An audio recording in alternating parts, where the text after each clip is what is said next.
याद होगा Boeing 737 max में इसी तरह से एक सिस्टम था MCAS, manoeuvre adjustment control system और समथिंग, ठीक है। उसमें क्या होता था कि बहुत बड़े इंजन थे विंग में, तो जहाज और पीछे लगे हुए थे, वेट ज्यादा था, ठीक है। तो जहाज अगर ये फील करे कि नोज बहुत ऊपर जा रहा है तो उसको नीचे लाने, तो उसको नीचे कर देता था।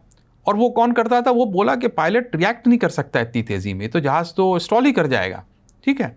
तो कंप्यूटर्स जो हैं वो इसको नीचे करते थे, ठीक है। और जब वो कंप्यूटर्स टेक ओवर कर लेता है तो पायलट जो है वो उसको कुछ नहीं कर सकता था। और चूंकि ये ऑटोमेटिक होता है तो इसको बहुत पायलट को बताने की जरूरत नहीं होती थी, तो pilots didn't know how to take over. So we had 2 accidents, Lion Air का एंड इथोपियन एयरलाइंस का, ठीक है, 2000। उसके बाद पूरे 737 फ्लीट को ग्राउंड किया गया और तब फिर इस सिस्टम को ठीक करके फिर रेक्टिफिकेशन एंड सर्टिफिकेशन होकर के वापस अब वो उड़ा, उसमें कोई परेशानी नहीं है, ठीक है। तो ये 737 का प्रॉब्लम था, ठीक है। और उसमें करीब $20 बिलियन जो है कस्टमर्स को बोइंग कंपनी ने दिया था।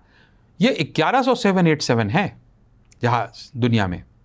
अगर जो इसके अंदर कोई किसी तरह की प्रॉब्लम हो और ये डाउन हो जाए पूरी फ्लीट और साल भर तक वो ठीक ना हो, तो जो कंपनसेशन है ये तो बोइंग के लिए एग्जिस्टेंशियल क्राइसिस हो सकता है। आप एयर इंडिया की बात ना करें, ठीक है।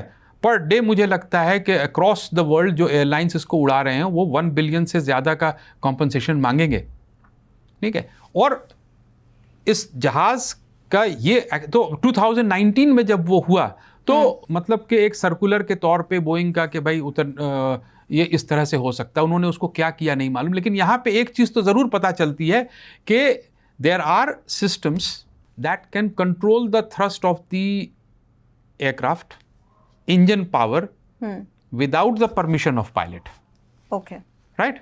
हाँ। और वो सिस्टम चाहे जितना भी इंटेलिजेंट हो, अगर मैल फंक्शन करेगा तो क्या यह कर सकता है? It's a very valid question, right.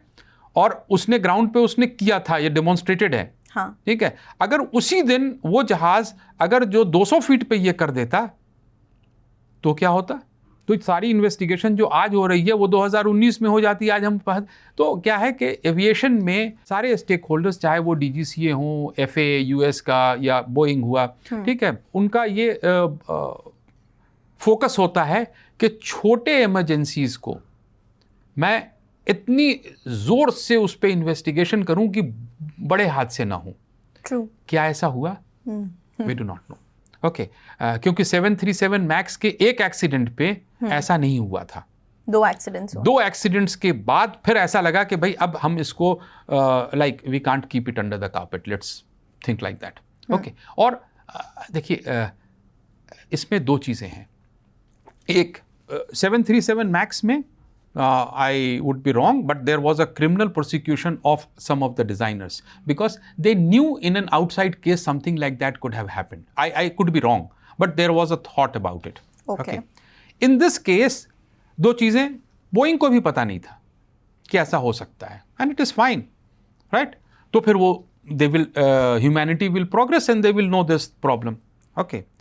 लेकिन अगर उन्हें पता था, then it becomes a very, very, very huge scenario, okay. उसके चांसेस कम है क्योंकि अगर उन्हें पता था तो उसे ठीक कर लेते, तो उन्हें नहीं पता था। और जहाँ तक सॉफ्टवेयर की बात करें तो आपको याद होगा करीब 1-1.5 साल पहले हज़ारों फ्लाइट्स कैंसिल हुए थे, ठीक है। माइक्रोसॉफ्ट के सिस्टम में उनके सॉफ्टवेयर में बग था और वो साइबर सिक्योरिटी का बग था।